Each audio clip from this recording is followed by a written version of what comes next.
Today we are pleased to have Dr. Laine joining us from Yale for a discussion on upper GI pains. Dr. Laine is a professor of medicine at Yale University.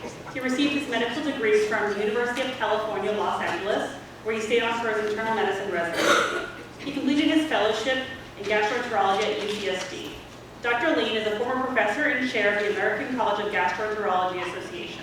He has published extensively on upper GI bleeding in such high-impact journals as JAMA, Internal Medicine, and Gastroenterology, and most recently the New England Journal of Medicine. Please join me in welcoming Dr. Laine. Well, thank you very much. It's great to be back here at Mount Sinai talking about one of my favorite topics, which is upper GI bleeding. And here's my disclosure. And basically what I was going to do today, kind of in 3 steps, is first talk about how we initially assess and manage people who come in with upper GI bleeding just in general, and then spend the rest of the time talking about the management of the 2 most important causes of GI bleeding, bleeding ulcers and bleeding varices, kind of non-variceal and variceal bleeding. And what I'd like to do is kind of take us through kind of how we manage a patient, from the first time, the first moment that they come into, let's say, the emergency department with complaints of GI bleeding, kind of all the way through their management through the hospital and then out the door. So first, what are the manifestations of upper GI bleeding? And today we're going to be talking really about people who have overt upper GI bleeding, not people who come in with symptoms of an iron deficiency anemia and occult bleeding. So hematemesis is vomiting blood or coffee grounds, and that means it's an upper GI bleed, obviously, if it's a GI bleeding source. Now, melon, black tarry stool, hematochezia, red or maroon stuff coming out from below. Melon is usually an upper GI bleed, and hematochezia is usually a lower GI bleed, but the color that's coming out from below really doesn't relate to where the blood is coming from. It relates to how long the blood has been in the GI tract. And many years ago, I always like to tell people about these studies they did in, quote, volunteers, and they would instill blood in different parts of their GI tract, and then they'd kind of just sit around and wait to see what came out from below. So first they found out that it only took 50 to 80 mLs of blood to get melena. So when you see melena, it doesn't have to have been a tremendously large bleed. The other thing they found out is that melena never occurred unless blood had been in the GI tract for at least 14 hours. So that's the minimum. When you're seeing melena, it's been there at least 14 hours, and it may have been days. The other thing they found is if somebody drank a liter of blood or they put a liter of blood in somebody's stomach with an NG tube, they would usually get hematochezia. They'd get bloody stool. And then in some people, it would change to melena. And these studies suggested that melena could occur up to 3 to even 5 days, which is hard for me to believe, after they instilled this liter of blood in their stomach. Now, when a patient first comes in with overt upper GI or lower GI bleeding, for that matter, any overt bleeding, to me the most important thing I want to hear about are the vital signs, the hemodynamic status. What's their blood pressure, heart rate, orthostatic change? Are they hypotensive, tachycardic, or postural? And I say that in some way to distinguish from hemoglobin. We certainly check hemoglobin, we certainly follow serial hemoglobins, but the hemoglobin is a rather poor early indicator, and you of course have to look at the hemoglobin in the context of the vital signs. And we all know hemoglobin doesn't fall immediately, and that's because we all bleed whole blood. So if my hemoglobin's 15 and I lose half my blood volume, right in the next couple minutes, I may be dead, but my hemoglobin is still 15. And again, it takes hours and days to equilibrate. Again, they took these volunteers many years ago, and they would bleed them like 20% of their blood volume, and they would faint, and they would wake them up, and then they would check their hemoglobins, and it turned out it took up to 72 hours to equilibrate. Now again, it depends how quickly you're getting extravascular volume into the intervascular space, but again, 70% of this occurs in the first 24 hours, but it can take up to 3 days. Now this is really important, especially let's say you're a GI fellow, because what happens a lot is we have a patient who we've scoped, they were for bleeding, maybe they're in the MICU, and we get called a few hours later, you got to come back, my patient's rebleeding, their hemoglobin's dropping. Remember, if the hemoglobin just continues to drop for a few hours afterwards, if there are no other manifestations of bleeding, change in vital signs, etc., that doesn't mean they're having recurrent bleeding. You need more than just a drop in hemoglobin a few hours later to really conclude that there may be continued bleeding or recurrent bleeding. Well, when a patient first comes in, we tend to kind of assess their risk, and we tend to kind of risk stratify into high and low risk.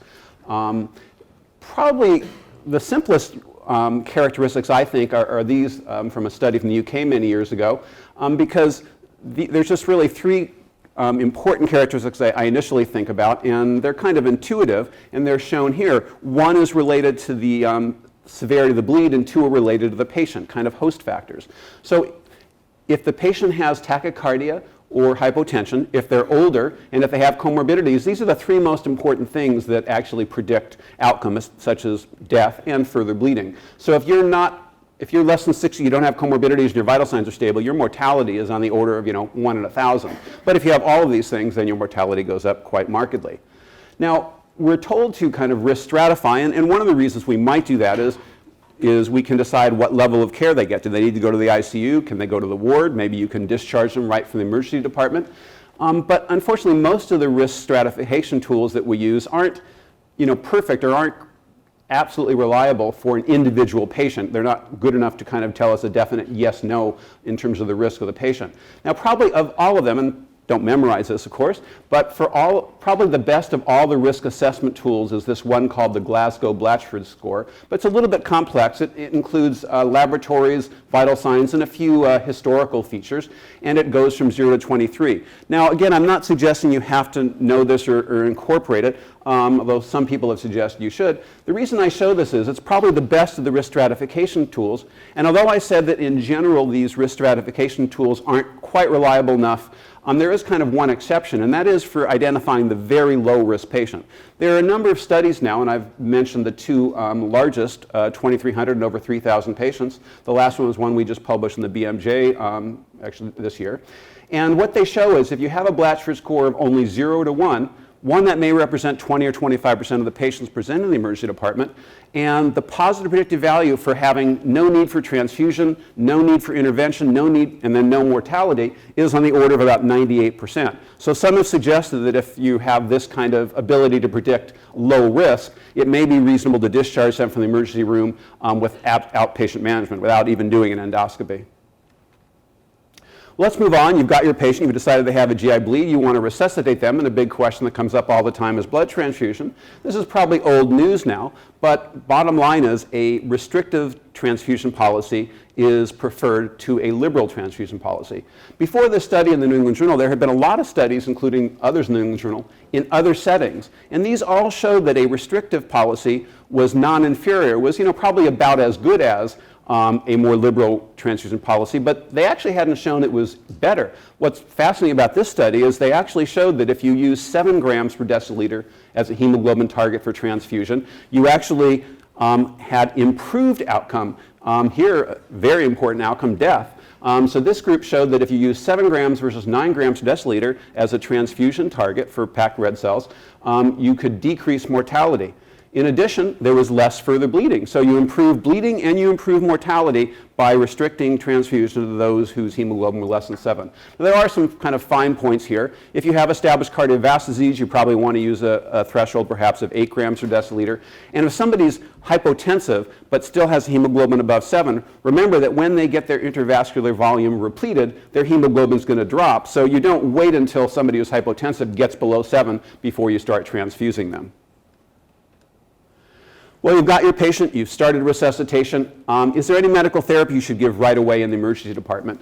And let's go through those. First, let's talk about people in general, and then we'll talk about cirrhotics. But first, everybody gets a proton pump inhibitor, it seems, in the emergency department or in the ICU. And I actually want to talk about, is that reasonable? I actually am not going to tell you do or don't have to do it, but I want you to understand what the data are so you can make an informed decision. There are a number of randomized controlled trials, including a good one in the New England Journal, and there are Cochrane meta-analyses, and everybody agrees on what the data show. If you do give a PPI to somebody who comes in the emergency department, you can show that there are fewer high-risk stigmata, and we'll talk about what that means later. And so there's a little bit of a decrease in the number of people who need endoscopic therapy, perhaps 10%. But there's no change in any of the important clinical outcomes such as bleeding, surgery, mortality. And I find this a fascinating example. I do guidelines sometimes. Isn't it a fascinating example how different people in different guideline panels take the same information and come to totally different conclusions? So in the United States, there are some US guidelines that I co-authored, and we said you can consider PPI. Another US guideline says give PPI. the UK guideline says don't give PPI because there's no clinical benefit. So it's just fascinating to me that people take this information. So again, if you want to give a PPI, that's fine, but don't believe that you're actually improving clinical outcomes such as surgery, bleeding, etc. Now, another medication is erythromycin, and this is given because it's a prokinetic agent. It moves things along. The idea is to improve visualization by getting less clot in the stomach. There are, if you do a meta-analysis, small but significant increase in the number of diagnoses you make at the first endoscopy, and probably a decrease in transfusion. The data aren't that strong, but again, this is certainly a reasonable thing to consider and do before you perform an endoscopy. Now, I want to talk about the cirrhotic patient. In a cirrhotic patient, there are two types of medication that are recommended, and the data are maybe a little stronger, perhaps. A vasoactive drug, I'll talk more about that later, but the only one available in the United States is octreotide, because this has shown better 12-hour bleeding control in a randomized trial. But far and away, the most important of all the medications on this list, if you have a cirrhotic patient who comes in with upper GI bleeding, antibiotics are the most important single thing you can do, because antibiotics such as ceftriaxone or quinolones will significantly reduce not only infections, but rebleeding and even mortality. So again, if you had to choose one on this list, that would be the one to choose. Now briefly, nasogastric tube. In the past, people always put nasogastric tubes, and depending on the institution, people still do this.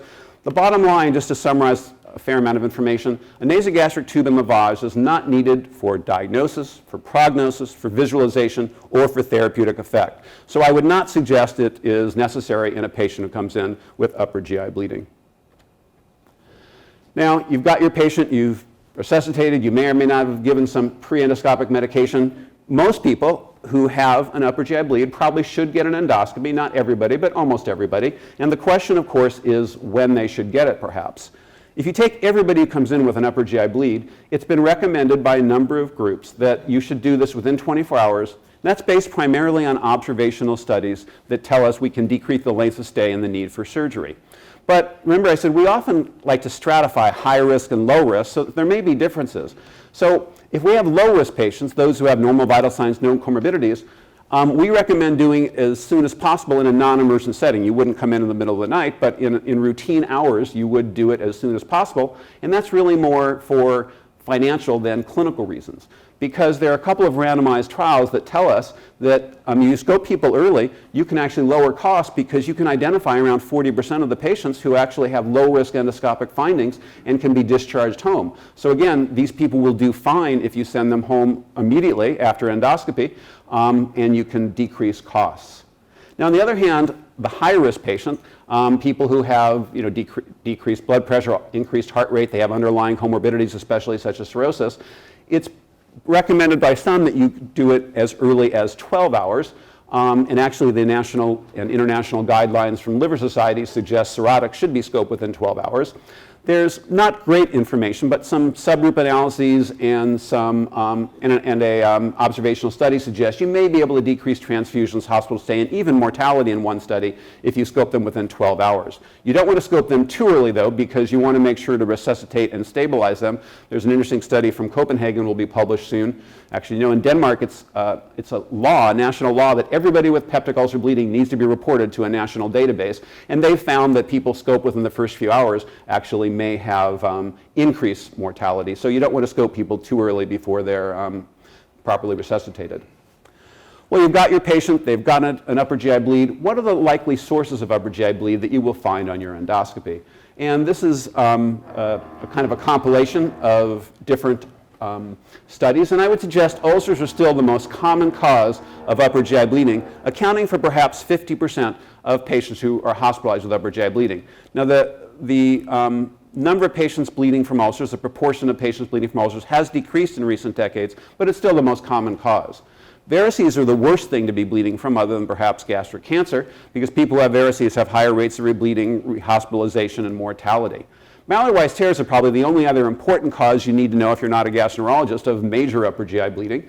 You see here that there are erosions in the stomach or duodenum and erosive esophagitis, and these certainly account for a small number of people who come in with bleeding.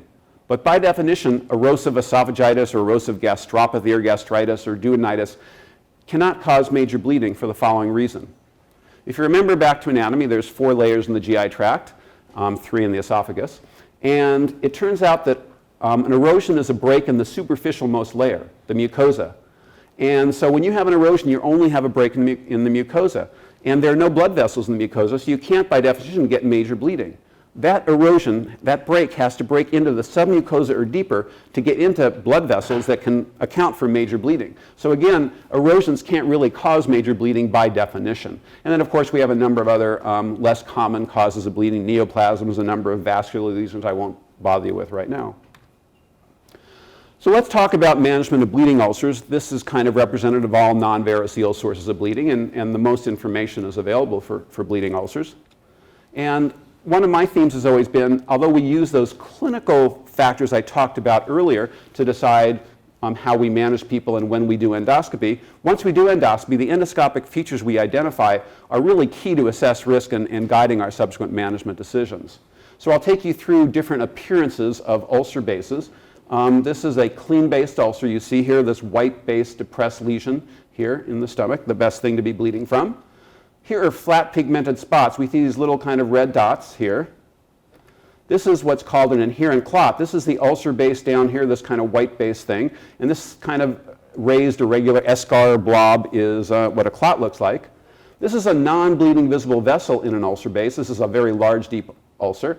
And this is a smooth surface rounded plug called a visible vessel. And of course, the worst thing to see is blood spurting across the stomach, as you see in this actively bleeding ulcer. Now, why am I going through these detail for people, most of whom don't do endoscopy? Well, because those endoscopic findings are quite useful prognostically, and again, as I said, they dictate our management.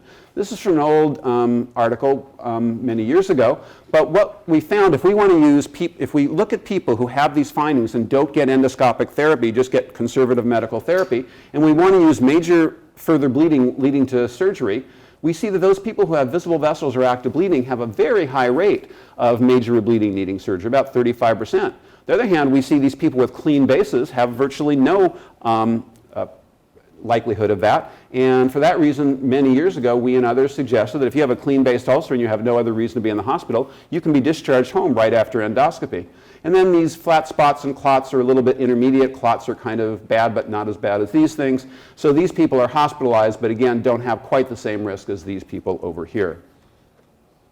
So when you're down there doing endoscopy, we can apply endoscopic hemostatic therapy, endoscopic treatment, and we do that in people who've presented with an overt upper GI bleed and have high-risk endoscopic findings. That is people who have active bleeding and non-bleeding visible vessels. Some people like to do it in patients who have that clot I showed you. Other people don't, because there is evidence, as we'll talk about, that just intensive medical therapy may be sufficient in this group. But what are the endoscopic therapies that we can apply? And this is just cartoons of the three main types of endoscopic therapy. This is, again, an ulcer base with a cartoon of a visible vessel here. And here we're sticking a needle in. This is a retractable needle that goes through the biopsy channel of the scope. And we stick the needle into the ulcer base, and we inject one of a variety of substances. Most commonly we use epinephrine, followed by something else. Or we may use sclerosants, including something like absolute alcohol, which is very cheap and works extremely well. The other thing that's probably been the most popular over the years are thermal contact devices. The idea here is that you're both applying heat and tamponade. You're pressing down, squishing a vessel, and applying heat to hopefully seal it. And there are a couple of types, most commonly something called bipolar electrocoagulation. And then the newest kind of entry is one that's very popular now, are these clips. You go down, you place it over the bleeding area, and you close the clips, and this is a mechanical method of affecting hemostasis. This is what we're trying to treat when we're treating a bleeding ulcer. This is work from Paul Swain many years ago, but this is the edge of the ulcer. This is the ulcer base. And what they found is when you have a bleeding ulcer, these were people who all ended up going to surgery 30 years ago, in almost every case, about 99% of cases, there was an artery in the ulcer base. You see this artery here coursing up to the base of the ulcer. There's a hole, a tear in it, and you see this thrombus, this clot, plugging the hole, if you will. So this is what a bleeding ulcer looks like histologically, and this is what we're trying to treat when we treat endoscopic therapy. Luckily, these vessels tend to be quite small, in the order of 0.7 millimeters, so most of our endoscopic therapies work for the large majority of people with these bleeding vessels. Well, so endoscopic therapy does work. There are a number of randomized controlled trials over many years that show benefits in terms of further bleeding, need for surgery, hospital stay, cost, all sorts of things. Almost no individual randomized trial, though, shows a benefit in terms of mortality. Now, I like to do clinical research. I digress periodically during these talks. So remember, when I design a study to, let's say, show that endoscopic therapy is better than no endoscopic therapy, I have to choose a primary endpoint, right? And most of the primary endpoints people choose are further bleeding. When you choose a primary endpoint, what you do is when you're designing a study, what you do is you say, you need to figure out how many people to enroll in your study, right? And how do you do that? Well, what you say to yourself is, based on the literature and experience, what do I assume that my outcomes will be with my new therapy and my control group? So I'll say, okay, I think that in my control group, no treatment, that 40% of people will bleed, and I can lower that to, let's say, 20% with endoscopic therapy. I then go to my computer, and my computer tells me how many people I need to enroll in this study.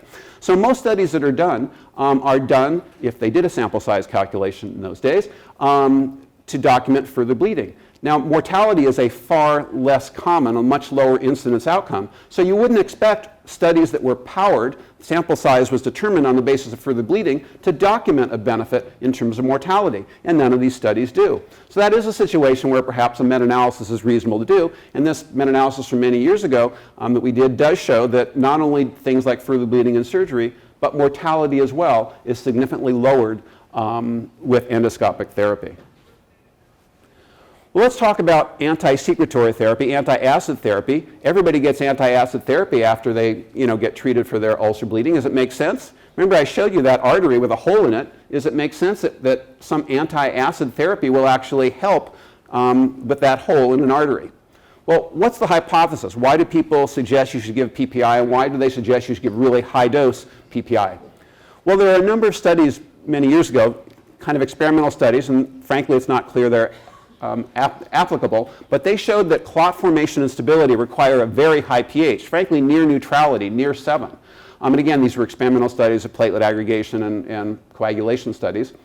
Now, because of that, with that hypothesis in mind, people said, you know what, I have to give really high dose of PPI and I have to have constant infusion. Well, why is that? If I give you an oral dose of PPI, it is no more effective than the same IV dose of PPI. The point here is that PPI has a very short half-life. So if you take it periodically, the concept is that it's not around very long. The half-life may be about an hour.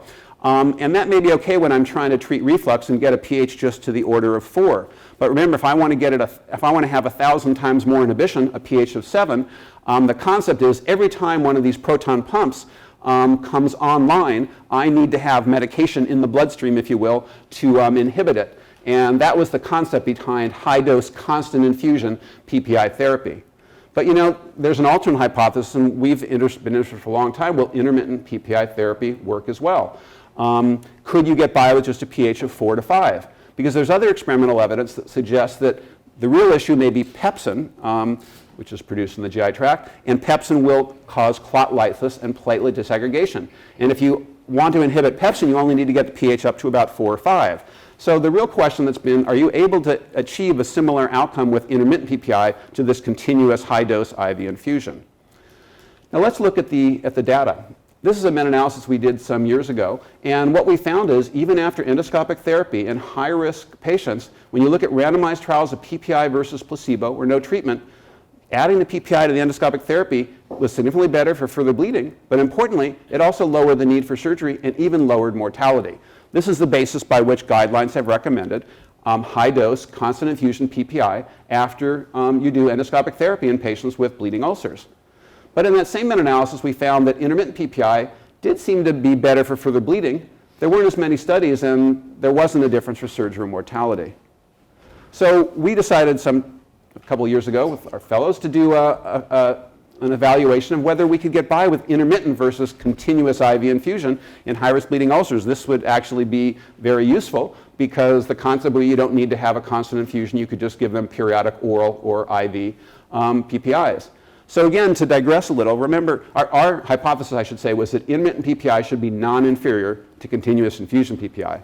And for the residents and things who may not know as much about non-inferiority studies, you have to choose a non-inferiority margin. You have to basically come up with a difference, a number that you think indicates it is non-inferior. Basically, it's not worse than, not unacceptably worse than the control therapy. And there are statistical and clinical ways you go ahead and you do that. but you come up with a number, and for instance, you want to make sure that number is clinically reasonable as well as statistically reasonable, and we came up with a number of 3%.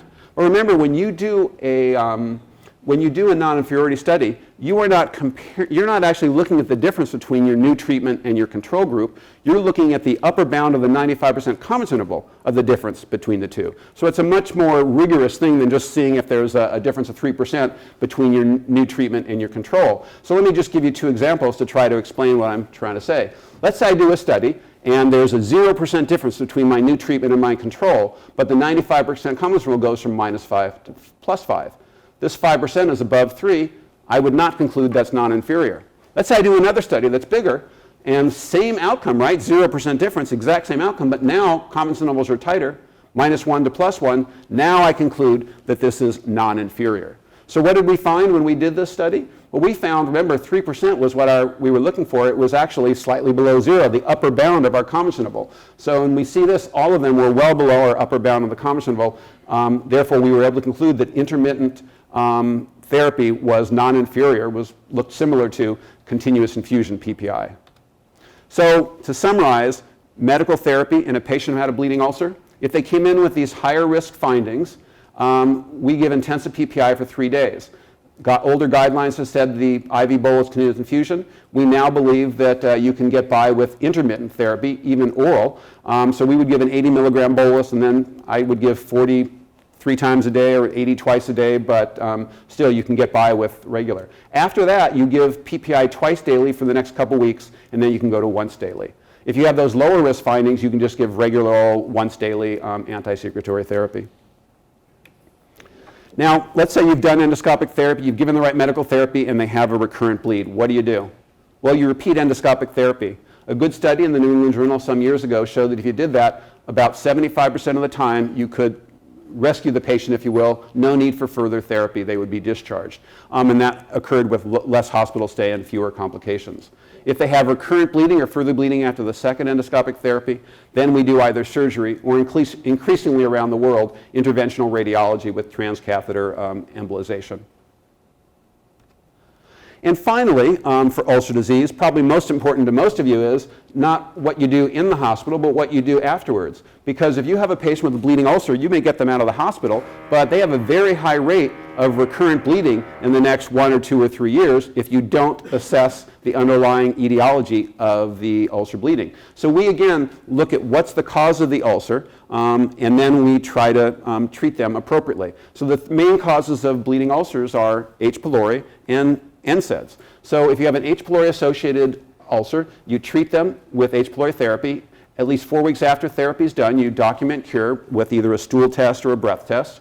And if it's negative, you stop anti-secretory therapy because studies show you get incredibly low rates of recurrent bleeding with this strategy. Now, if you have an NSAID-associated bleed, you stop the NSAIDs if possible. You really don't want to give them NSAIDs again because it's such a high risk. If not, you actually have to do what's kind of a belt and suspender technique, if you will. You have to give them a COX-2 selective inhibitor and a PPI. If you just give them a PPI or you just give them a COX-2 selective inhibitor, they have such a high risk that they still have a fairly significant rate of recurrent bleeding, probably in the order of 5% in the next 6 months. Now, low-dose aspirin, a different type of an NSAID, if you will, we stratify between whether they're on this for primary or secondary prevention. Basically, if they're on it for primary prevention, the benefit is probably outweighed by the risk. This is a whole different talk, but the number needed to treat for primary prevention is about 1,650. So most of the time, recurrent bleeding is a higher risk than the cardiovascular benefit. On the other hand, secondary prevention, it's very important to resume within 1 to 7 days. Again, another talk, but there's a randomized trial that shows if you don't resume the aspirin after, you have a significantly higher mortality. So people who need aspirin, who need antiplatelet therapy, you don't keep it off. You actually reinstitute it quite soon because they're more likely to die from a cardiovascular event or other cause than they are to have recurrent bleeding. And finally, if you can't find H. pylori or NSAIDs, this group has quite a high rate of recurrent bleeding, about 50% over the next 6 or 7 years, so you're supposed to give them maintenance therapy as well. So let's change gears in the last part of our time together, discuss VARICEAL bleeding, as I said, is the worst thing to be bleeding from. Now, to very quickly summarize the management of VARICEAL bleeding, In the acute bleeding episode, which is when they present and usually considered the first 5 days or during hospitalization, you do endoscopic ligation, you give them a vasoactive medication, which is octreotide in the United States, and you consider early tips in high-risk patients. For prevention of recurrent bleeding after the initial hospitalization, you do endoscopic ligation and give them a beta blocker.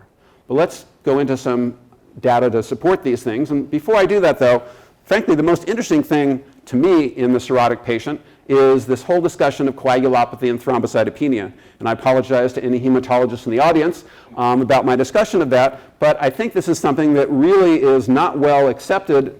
Maybe even if it's understood, it's not well accepted by most people, even many gastroenterologists. So the first really important point to make that is the prothrombin time is not at all a reliable indicator of coagulation status or bleeding risk in cirrhosis. The prothrombin time measures only procoagulant activity. Remember, there's both procoagulant and anticoagulant factors. And actually in cirrhosis, there's a parallel decrease in pro and anticoagulant factors. For thrombin generation, which is what's used by these people kind of at the end of the coagulation cascade, in cirrhotics is similar to healthy subjects. If anything, there actually is increasing evidence in recent years that cirrhotics actually are more prothrombotic than antithrombotic. They're more likely to get thrombosis than a healthy population, as you can see here. And again, not good data. There's a lot of not very good observational studies, but if you look at a systematic review of a number of studies, there's no evidence that an elevated PTR-INR predicts peri-procedural bleeding in the non-anticoagulation patient, that is somebody who's not taking heparin or vitamin K antagonists. So the bottom line is this knee-jerk reflex of giving fresh frozen plasma to people who come in with bleeding or come in or are about to get some sort of procedure is really wrong. It may do them a disservice. It can be harmful to them, and there's no evidence it is beneficial. Now, platelets are actually interesting because we know that a lot of cirrhotics have thrombocytopenia. So the question is, should we be giving a platelet transfusion, again, when they come in with bleeding or if they have high-risk procedures? Now, first of all, platelets from cirrhotic patients generate thrombin normally. So there's not a, quote, thrombocytopathy in people with cirrhosis. But, of course, they get decreased platelets, so they have a decreased thrombin generation for that reason.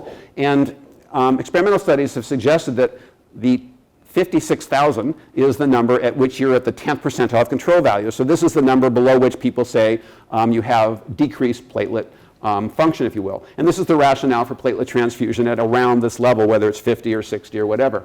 There are some pro-hemostatic drivers that might make individual platelets, cirrhotics actually work a little better, increase von Willebrand's factor and decrease this ATOM TS13, which is a protease that cleaves von Willebrand's factor. Now, the question that's always interested me, though, even if I give them platelet transfusion, are the platelets going to stay around? Are they going to cause any benefit? And there's not a lot of information, but I like to show this one study from a couple years ago.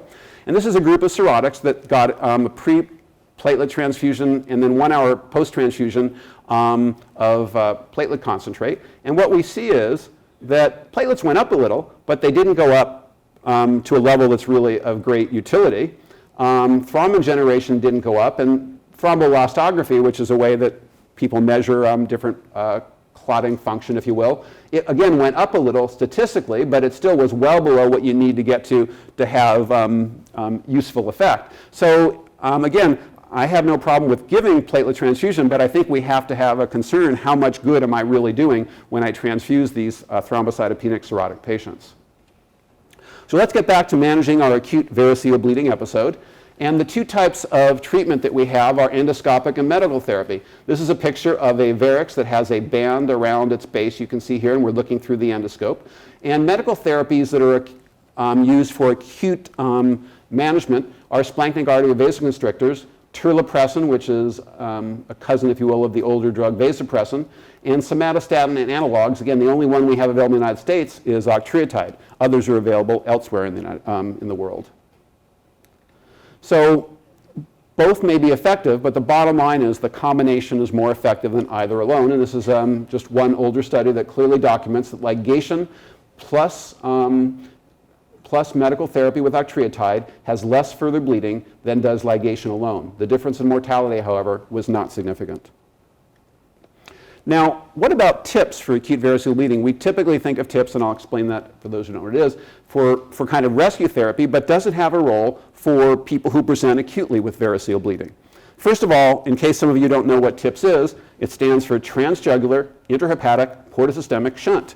And basically this is a shunt that's done in the interventional radiology suite. They do a transjugular stick. They pass this kind of catheter with a curved needle here, and they basically go from the systemic circulation, the hepatic vein, into the portal circulation, the portal vein. They then can pass a guide wire here. Then they can pass basically a balloon to blow up the balloon and make a tract in the liver parenchyma to connect the hepatic and the portal vein. And then they leave a stent, just like we use in the biliary tree, if you will, or cardiologists use. So we now have an intrahepatic stent that's serving as a shunt between the portal system and the systemic system. So it's like having done in the old days a portacaval surgery procedure. So what's interesting is, as I said, most people think about TIPS as a rescue medication when other things have failed, but there have been a couple of studies recently, not that recently I guess, including this very good study in the New England Journal that looks at early TIPS as a primary therapy for acute variceal bleeding. And this was actually a very good study because they randomly assigned people with TIPS within 72 hours, and most got it within 1 to 2 days, versus the standard ligation plus medical therapy. And importantly, everybody who came in got their medical therapy, they got their endoscopic therapy, and then they were immediately randomly assigned to stay on that therapy or to go to TIPS. And they only looked at high-risk patients, figuring that low-risk patients had too low a risk, if you will.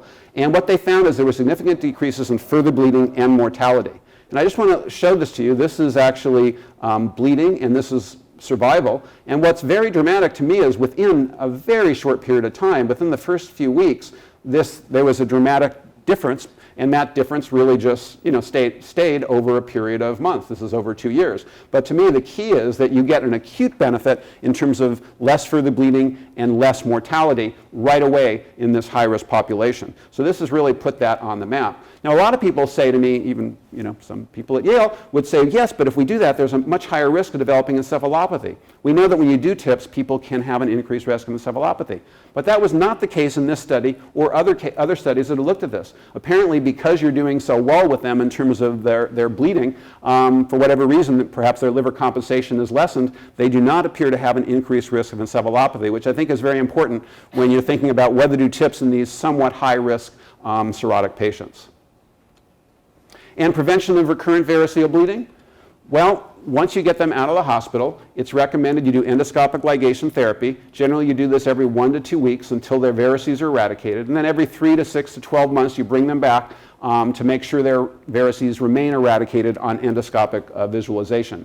And you also give them beta blockers as well. Now, this is really the simple thing. I'll mention a few other issues here, although frankly, most people in the United States would just stop here. Now, there is evidence that if you add a nitrate to the beta blocker, you have better decrease in the portal pressure, and you actually may have a small but significant decrease in variceal rebleeding as well, as compared to just giving a beta blocker alone. The problem is, certainly in the United States, beta blockers cause a lot of side effects, and adding nitrates adds a lot more side effects. So I think what you'll find in most places in the United States, nobody does this dual therapy. But if you go to some countries in Europe, it's very common to give beta blockers plus nitrates. Their patients may be more stoic than ours. It may be that another agent, carvedilol, has, as you know, alpha along with beta effects, and there's pretty good evidence that this is better at decreasing portal pressure. Unfortunately, nobody's done the right study to try to document that it's better than a beta blocker. So there's good evidence to think it may be better than a beta blocker, but we don't have clinical trials to show that this portal pressure measurement benefit translates into clinical benefit at this time. Now, we have medical therapy and we have ligation therapy, so it'd be interesting to know, is one better than the other? So again, I've been talking about meta-analysis a lot, so let's look at this meta-analysis. So this is a meta-analysis comparing randomized trials of ligation versus the best medical therapy, beta blockers plus nitrate, right? And we look at the bleeding rate and we look down here, gee, this diamond is right on unity, right on 1, right? So that tells us, obviously, that there's no difference in the two, right? Well, not so fast. When you do a meta-analysis, again, to digress, when you do a meta-analysis, one of the things you're assuming is that it's okay to aggregate these different studies. And you're assuming that these studies are fairly similar, they're homogeneous, and you can put them together. But whenever you do a meta-analysis, one of the things you're supposed to do is look to see whether there's heterogeneity among the studies. So you always look down here, and this tells you there's very dramatic heterogeneity. The p-value is 0.07. Anything less than 0.10 is considered significant. And this I squared, which is increasingly used, if it's over 50%, it's quite dramatic heterogeneity as well. So you say, wait a minute, this marked heterogeneity, it may not be kosher just to put them all together and come up with a summary statistic. But you don't even have to understand, this heterogeneity statistics that well. You can just look at these forest plots, which I think are very useful when you're assessing results from meta-analysis. Because look over here, here's 2 studies on the left, they favor ligation. So 2 studies say, gee, ligation is better. But wait, there's 2 studies over here that say medical therapy is better. I mean, diametrically opposed results. And again, when you do meta-analysis, you look at this and you try to figure out, is there some difference in these studies to help explain why there's such dramatically different results? Maybe there are different types of causes of cirrhosis, maybe one's men and one's women, old, young. You try to figure out and hopefully predefine why there might be differences in your outcome. But again, it's important, you do this and yet you average it and you come up with one that may not be kosher. And it reminds me of the very old and very bad joke that a statistician drowned while crossing a stream that was on average 6 inches deep. So again, it's not necessarily right to just assume that you can average them and come up with one. But luckily it doesn't really matter because it turns out that combination therapy is better than either therapy alone. So bottom line, guidelines all tell us that for these people to prevent recurrent bleeding from varices, we do endoscopic therapy and we give them medical therapy with something such as beta blocker therapy. And what if you do this and you fail? The people keep having recurrent bleeding despite doing the best medical and endoscopic therapy? Well, the bottom line is you do TIPS, which is what I mentioned earlier. That's the current guidelines from 2016, 2017 from both international and US societies. There is another kind of increasingly popular interventional radiology procedure called BRTO. I've explained it down at the bottom on the left. And this can be done if TIPS is high risk or difficult, most importantly perhaps if they have portal vein thrombosis, which would make TIPS not really possible to do. So this is something you may see sometimes and not as much information done on it. So to try to summarize everything I've told you today in a few final slides, when a patient comes in with upper GI bleeding, you want to assess their risk, probably high and low risk.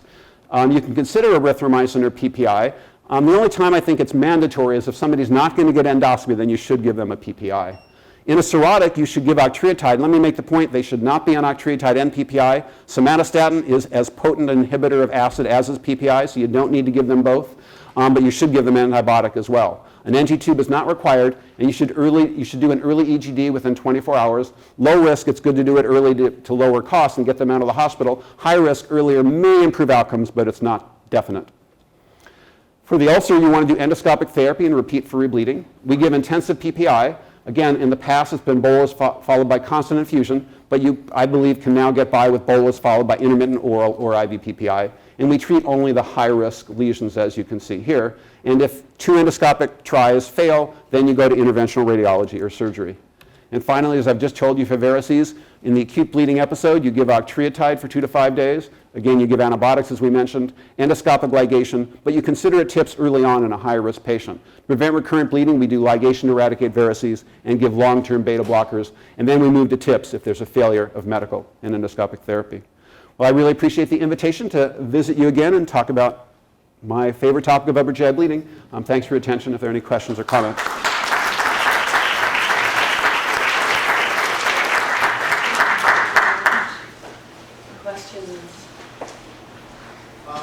So increasingly some of my patients are concerned about the prolonged effects of PPIs. And there's just a lot of stuff out there, some real, some not real. What's your opinion, and what do you think we should be discussing? The whole I had a talk last year at our national meeting and another one next month at our national meeting about this, and we have a short article about that. But I guess bottom line, to try to summarize, there are a tremendous number of observational studies that have literally 20 or more different potential side effects associated with PPIs. And the 2 that were the biggest last year were chronic kidney disease, and actually probably the biggest, I think, among our patients with dementia. So gastroenterologists, in the past and again in the last year, are constantly every day getting patients asking about that. So to simplify, all these studies are observational studies. And as you know, when you do an observational study, there are fundamental differences between the cases, those who are getting PPIs, and the controls, those who aren't getting. So when you do an observational study and you find a difference or an association, there are a number of different factors that you consider to decide, is this association valid and is it potentially causal? And a famous guy named Sir Austin Bradford Hill many years ago kind of came up with this list. Some of the things you think about, the most important perhaps, is the magnitude of the association. And actually it suggested if the ratio, hazard ratio, odds ratio is less than 2, you can't exclude the fact that it's just residual bias in an observational trial. There are other things as well, biologic plausibility, dose gradient, lots of other things. So the first thing is almost every one of those 20-some potential associations, the hazard ratio or odds ratio is less than 2. So the question is it a bias because people who are getting PPIs are, sicker, older, all sorts of things in medical care, and that's what it is? Or is it, it still could be. So again, we can't actually accept these associations as fact. Nevertheless, we can't say that they're not fact. We can't totally exclude them. So first I tell patients, look, this is not established, it's not fact, and it's uncertain and very small risk. On the other hand, I tell them, look, there is a possibility. So I think it's almost, it's not very profound, but the bottom line is you want to use the PPI at the lowest dose for the shortest time. There's very clear evidence that people who have reflux disease do well with PPIs. You can stop the PPI and do intermittent courses or even PRN courses in them. There's very good evidence that in people who are on high-risk NSAID and aspirin users benefit from PPI. It's not everybody. There's pretty good risk for dyspeptic patients who have response that it is useful. So, and there are a number of other cases. So if you're one of those situations where we know for sure that you get response, you should take the drug, but just the lowest effective dose. The biggest, I think, the biggest intervention we can do is there are a tremendous number of people who are on PPIs for no good reason. A lot of data suggests that people in the hospital get started on PPI for inappropriate reasons, and then they go home and they're still on the PPI. And then you see them in clinic 2 years later and they're still on the PPI and nobody has any idea why. That's the group that we really need to intervene in. Those people should all be off the PPI because whether there is a risk or not, they're getting no obvious benefit and they're having, so again, I tell patients that the risks are not real, it's not even certain that there are any risks. If they are there, they're small, but I only treat people who have clear-cut reasons such as, GERD, NSAIDs, aspirin, those kind of things. And I try to stop people who don't have any obvious reason. So, long answer. In an article you published in the BMJ about the pre-endoscopy and post-endoscopy scores, you concluded that the GBS less than 1 would predict the 20% of low-risk people that didn't need to be admitted to the hospital. And the reviewer alluded to an app that was available for the GBS. And number 2 is, do you actually use that at your hospital or your health system to predict which patients don't need to be admitted? A couple things. I know that I actually don't use the app, but I know you can. I know that there are ways that on different medical record systems you can actually have it as well on your medical record system. There are some systems that use it. I must admit, we actually started using it in the ER, but I actually don't want, because we were doing a study, but I don't want to suggest that you have to do it. My own bias is it is a little complicated, and unless you can have a mechanism to kind of bring it up automatically, it may not be useful. The reason I bring it up, though, is it does tell us that we can identify a very low-risk group of people. And you may, the bottom line, they don't have any hemodynamic instability. They have stable hemoglobin. They have no comorbidities. That would be a group. Again, I actually think that it is useful in studies. It may not be practical in everybody to do it unless you can, as you said, do it automatically. For patients on long-term oral anticoagulants, there's some literature that says waiting more than a week to less than a month might be the sweet spot to restart some of the medications. That kind of lumps all GI bleeding together. I want to know, do you generally use that time frame, or do you have a more nuanced approach to restarting? Well, the short answer is similar to what I was saying about antiplatelets. I always say when I give my talk on antithrombotics, the heart is more important than the stomach. I hate to say that, but people who are on antiplatelets or anticoagulants for appropriate reasons really need to get back on them. The studies aren't as good as they are for aspirin, but there are a number of observational studies that clearly document that if people come in with GI bleeding, they just look and see some people got started back on, some people didn't, and then they can adjust for a number of different factors. They all show that there's no significant increased risk in bleeding in those who get started, but there's a significant, in some cases, very dramatic decrease in thromboembolic events and mortality. So again, and when you look at when these occur, it's variable, but some occur within a week or 2 weeks. There are no great guidelines. The only guidelines I know that actually address this are that there's European Society has recent guidelines that are quite good, and they suggest that 2 weeks is a reasonable time to restart, but in high-risk people starting within 1 week. Clearly, there's a little bit of a difference between the direct oral anticoagulants because, as you know, you get effect within a couple of hours, and starting with warfarin, which of course takes days to get your effect. So that can also figure in, there's kind of a lag time of a couple days difference there. So again, I don't have a particularly nuanced thing, but again, I look at the patient, if they clearly on those anticoagulants for a good reason, high risk AFib, prior stroke, stuff like that, I actually think they should go back on pretty soon. Again, whether it's a week or two, I don't know, but pretty soon. And again, the data are quite striking for both antiplatelets and anticoagulants. As an aside, when you look at antiplatelets and you stop antiplatelets, it's also very interesting, like a mean or median time for the development of cardiovascular events is about a week, 10 days, 14 days. So that means half the people are getting events in less than a week or so if you stop aspirin or antiplatelets. So you have to really have a very healthy respect. And in GI, we think about this a lot. People sometimes stop their aspirin coming in for, without asking, coming in for their screening colonoscopy or something, and can occasionally develop a cardiovascular event during that time period. So again, I'm a believer in starting it again quickly in people who have clear high risk. Loren, thank you for that comprehensive overview. For Helicobacter pylori, you do an endoscopy for an acute bleed, there's an ulcer.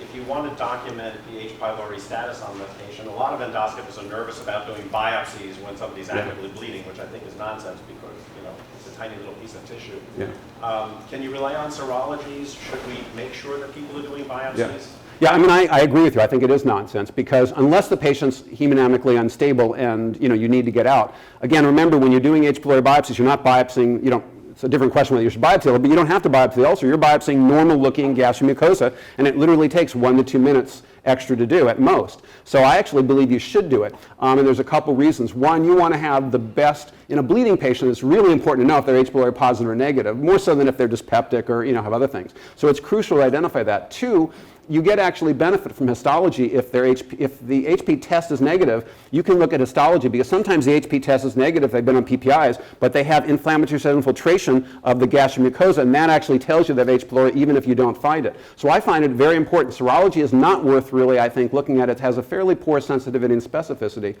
Certainly breath tests and stool tests are other options if you don't do it. And there's been some thought, although I personally don't believe this, that in people who are bleeding there may be a somewhat lower sensitivity of any of these tests, and that if they had and it's so important to identify that if they were a bleeder with an ulcer and they were HP negative on initial testing, you should retest them once again at a later date. Thank you very much. Thanks. Thank you.